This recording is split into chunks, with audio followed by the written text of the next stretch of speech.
Dulu Ustaz, orang NU sama Muhammadiyah sepakat tak boleh masuk masjid kalau sedang haid. Sekarang kenapa boleh? Ini masalah perbedaan mazhab. Nanti kalau ada Ustaz mengatakan silakan masuk, mungkin dia pakai pendapat mazhab yang perempuan boleh masuk. Karena menurut mereka tak boleh maaf cakap karena takut darahnya menetes. Kalau pembalutnya bagus tak apa-apa kata dia. Tapi saya pakai pendapat Syekh Wahbah Zuhaili, perempuan yang berhalangan tak boleh megang Quran, tak boleh bawa Quran, tak boleh baca Quran, tak boleh solat, tak boleh masuk masjid, tak boleh tawaf, tak boleh puasa. 7 larangan, itu yang saya pegang. Tapi saya tak menyalahkan ustaz lain, ya selama masih Ahlus Sunnah wal Jamaah. Ganjaran besar untuk istri dalam rumah tangga.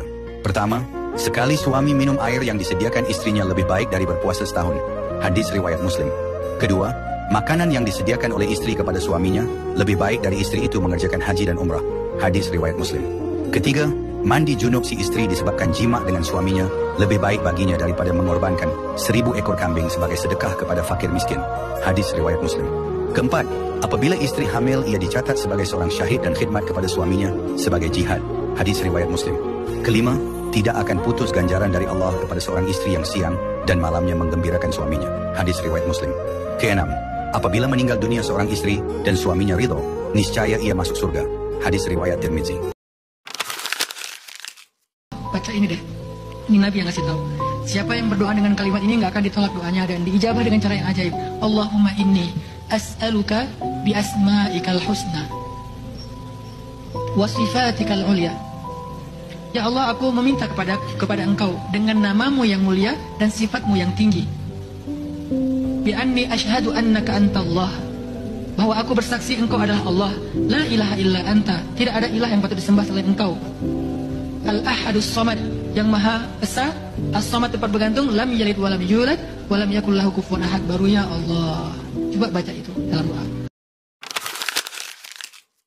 Janganlah mau disanjung-sanjung, engkau digelar manusia agung. Sadar diri tahu diuntung, jasad terbujur keranda.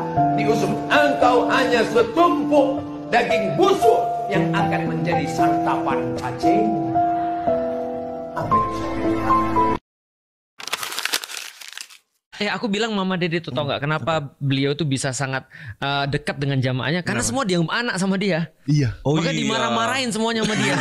Karena dianggap anak kan. Iya Jadi bener. dekat gitu. Penelpon aja langsung dimarahin. Iya ya? langsung dimarahin. Suka kaget. Bener. Apalagi kalau ada yang udah tanya-tanya waris. Iya. Udah itu dibagi. Udah. Ada baru gini, Mama Dede saya mau nanya, saya punya suami, ceraikan. Padahal baru nanya. Tegas. Ya karena dia merasa semuanya anaknya. Iya. Makanya Dan dia semua orang menganggap Mama Dede mama. Iya, seneng Ya jadinya. makanya namanya Mama Dede Iya. kan. Terus Dulu yang kaya-kaya, yang hebat-hebat mati. Gubernur-gubernur, bupati-bupati, pejabat-pejabat, wali kota mati semua. Harimau mati meninggalkan belang, gajah mati meninggalkan gading, manusia mati meninggalkan kredit. Panci kredit, rice cooker kredit. Wa'amal masyita, buatlah sesuka hatimu. Mau mabuk, mau sakau, mau selingkuh, mau jahat, buatlah sesuka hatimu. Fa innaka majziyun bihi. Semua perbuatan kau akan dibalas Allah walaupun sebesar biji sawi. Faman ya'mal mithqala dzarratin khairan. Buatlah sesuka hati. Bagaimana hukumnya wanita menjadi penceramah, pendengarnya laki-laki juga? Ini tidak pernah terjadi di kalangan para sahabat, para tabi'in, para atba'ut tabi'in, yang mereka adalah generasi terbaik umat Islam.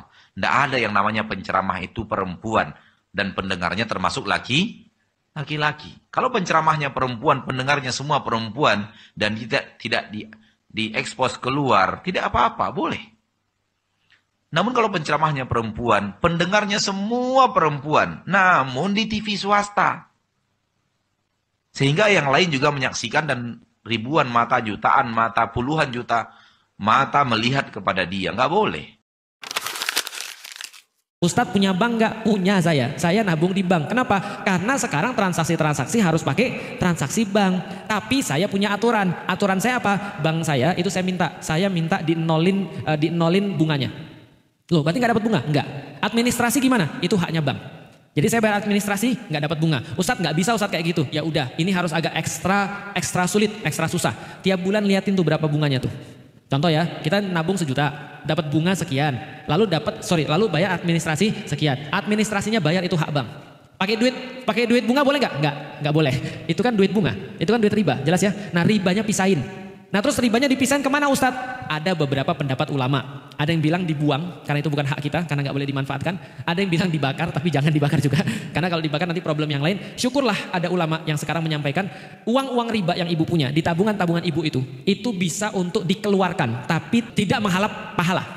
Karena kalau kita mau ngasih sesuatu yang pahala harus ngasih yang baik kepada Allah.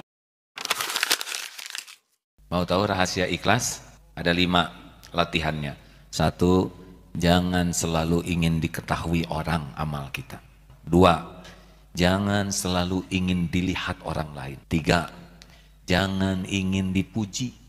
4, jangan ingin dihargai, diperlakukan spesial. Makin ingin diperlakukan spesial, makin sering terluka. Biasa saja, karena aslinya kita nggak pantas dihargai orang. Aslinya tidak pantas. 5, jangan ingin dibalas budi. Lakukan, lupakan. Lakukan, lupakan. Basyiru wala tunafiru. Gembirakan orang, jangan ditakut-takutin. Yassiru wala tu'assiru. Gampangin urusan orang, jangan dibikin sulit. Saya tanya nih, kenapa kita sholat? Tuh, udah puluhan tahun sholat, nggak tahu kenapa harus sholat. Satu kan jelas tadi saya jawab kan, membuktikan keimanan kita kepada siapa? Allah. Itu baru hablum minallahnya. Sedangkan dalam Islam itu kan 2 konsepnya, hablum minallah, yang kedua hablum minal makhlukat. Bukan hanya dengan manusia, dengan hewan, dengan tumbuhan dan sebagainya. Nah kalau yang pertama kaitan dengan Allah, selesai kita. Begitu salam, selesai dengan Allah. Kaitan dengan manusianya apa? Maka muncullah Quran surah ke-29 ayat ke-45.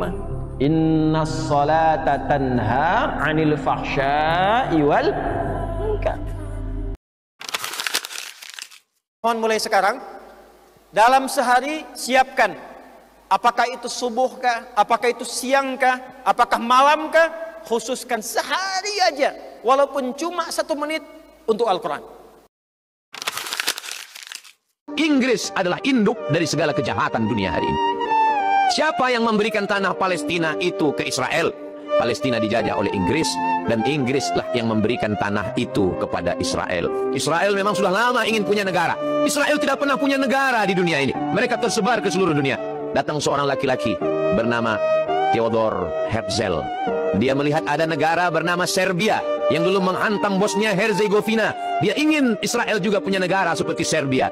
Lalu dia datang kepada Sultan Abdul Hamid, penguasa Turki. Dia bawakan 300 keping duit emas. Sultan Abdul Hamid tidak mau menjual Palestina dengan kepingan-kepingan emas. Dia takut kepada Allah Subhanahu wa taala. Apa yang terjadi dengan Sultan Abdul Hamid? Sultan Abdul Hamid digulingkan, hartanya dirampas, anak cucunya dibunuh. Lalu kemudian negeri itu pun terbebas dari khalifah. Siapa yang melakukannya? Yang melakukannya Mustafa Kemal Atatürk.